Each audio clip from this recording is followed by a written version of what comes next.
Before I start problem number 21, when you add rationals, there's a lot of steps that almost don't even make sense and they're hard to memorize. I always like to do a problem where it's just real numbers first.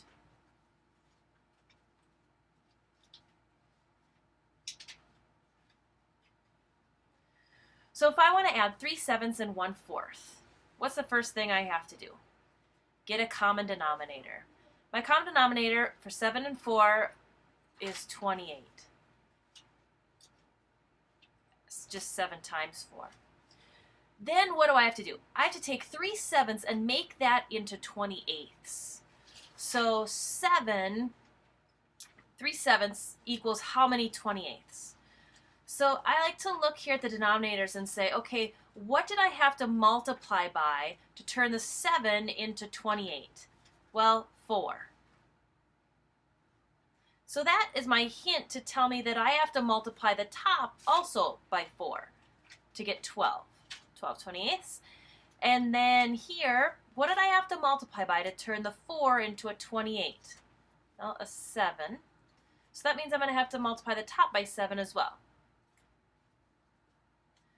Once I get my common denominator, I then add my tops. So I get 19/28. So again, my steps were get your common denominator, unreduce, add the tops. So now I'm ready to go up here and do this icky looking rational. The first thing I'm going to do here is I'm going to change these denominators. I'm going to factor them.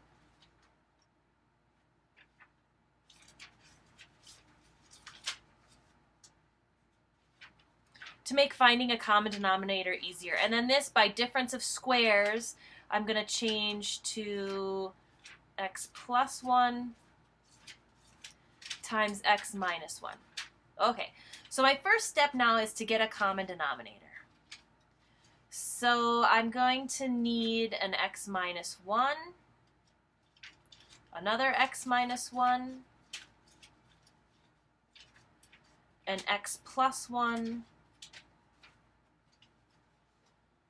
and I need an x minus 1 in there, but I already have one from my first term there. So that's my common denominator.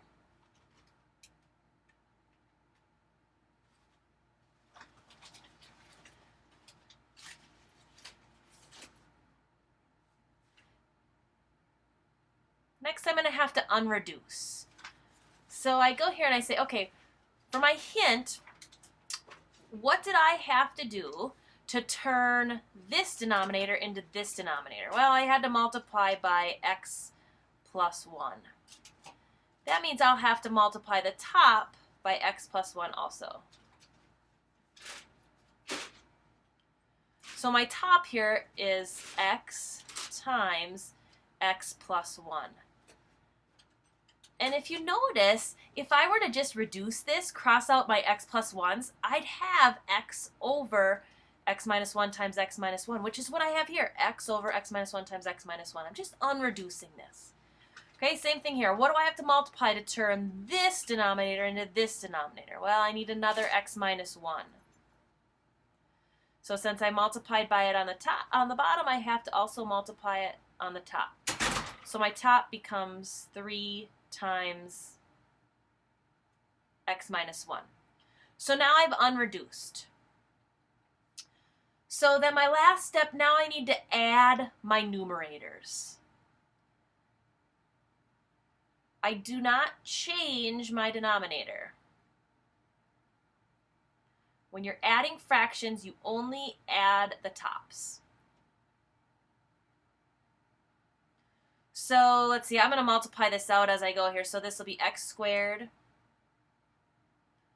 plus x plus 3x minus 3. And then I can combine like terms here. I've got a plus x and a plus 3x. So that, let's see, this will be x squared plus 4x minus 3 over my denominator.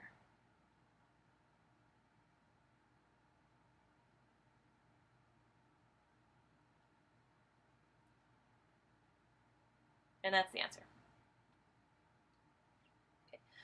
Up here, this is called a complex fraction. A complex fraction has fractions within fractions, and that is not mathematically pretty.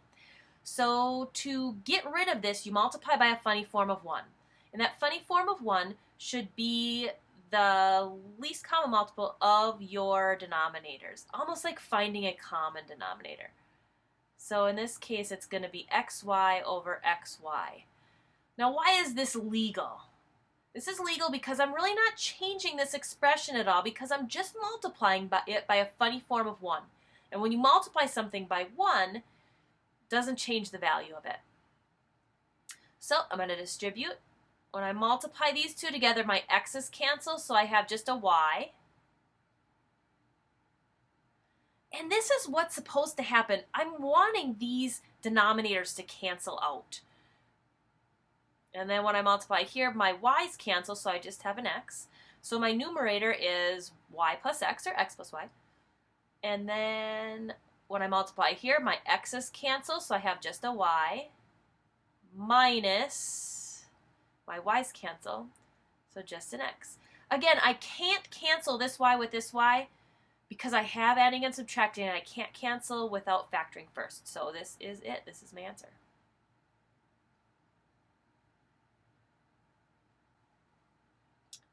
To solve an equation, you don't have to multiply by a funny form of 1 anymore, because as long as you do the same thing to both sides of an equation, it's legal.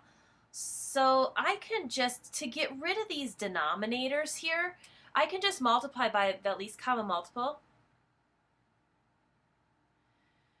And then that should clear out my denominators, and I should be able to just solve like normal then. So I have 3 terms here that I'm going to distribute this 5x. Right here, I'll distribute. Right here, I'll distribute. And right here, I'll distribute. So when I multiply here, my 5's cancel. So I have x plus 1 times x. Notice I have to put this in parentheses. I'm multiplying this whole thing times the x. Minus 10x equals, okay, now my x's cancel, so I just have negative 4 times 5, negative 20. Okay, now let's just see if we can distribute and solve here. X squared plus x. Looks like I'm going to end up with a quadratic.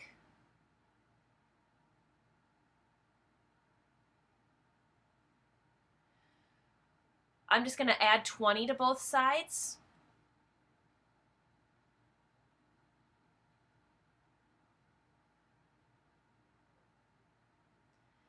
And then to solve a quadratic, you can use factoring, you can use quadratic formula. I think this one factors.